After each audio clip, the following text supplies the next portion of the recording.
Parce que la Corse, c'est un territoire qui est petit. Nous savons qu'il y a des déplacements. Bon, moi-même, hein, je travaille à Ajaccio, je rentre chez moi à Saint-Antoine, du Ghisonaccia, etc. Bon, donc tout le monde fait, je pense, la même chose que moi.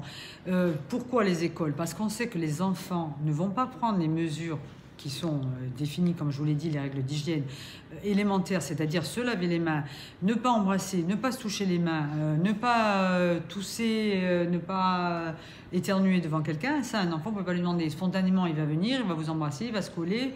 Bon, moi, j'adresse par contre, j'insiste auprès des adolescents et des jeunes, à partir de 20 ans, qui n'ont pas pris, je pense, la mesure. Déjà, il faut que notre comportement à nous change. C'est pas évident.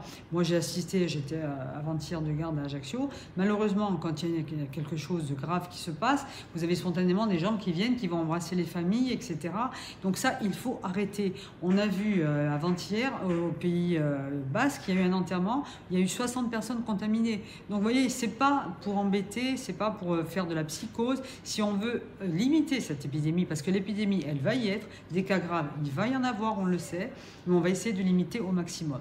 C'est pour cela que le président, en concertation avec nous et les médecins libéraux, a pris cette décision. C'est pas pour créer un climat de psychose, bien au contraire. C'est de manière à ce que les gens s'organisent et qu'on organise notre propre système de santé, à savoir surtout ce qui n'a pas été fait, je l'ai rappelé tout à l'heure, en Italie, s'appuyer sur les médecins libéraux qui sont une chaîne indispensable, les médecins, et je pense également aux infirmières à domicile, parce qu'il faut que vous-même, que vous ayez en tête, nous avons énormément de personnes âgées à domicile. Donc nous avons des aides à domicile que l'on doit équiper, des services d'aide à domicile, les infirmières libérales qui sont prêtes parce qu'elles n'ont pas peur de se faire contaminer, mais il faut quand même qu'on les protège, les équiper, ainsi que les médecins en masque. Il faut qu'on puisse assurer ces malades du meilleur qui vont être testés positifs et qui retourneront à domicile. Il faut qu'on puisse les suivre au mieux et à leur domicile.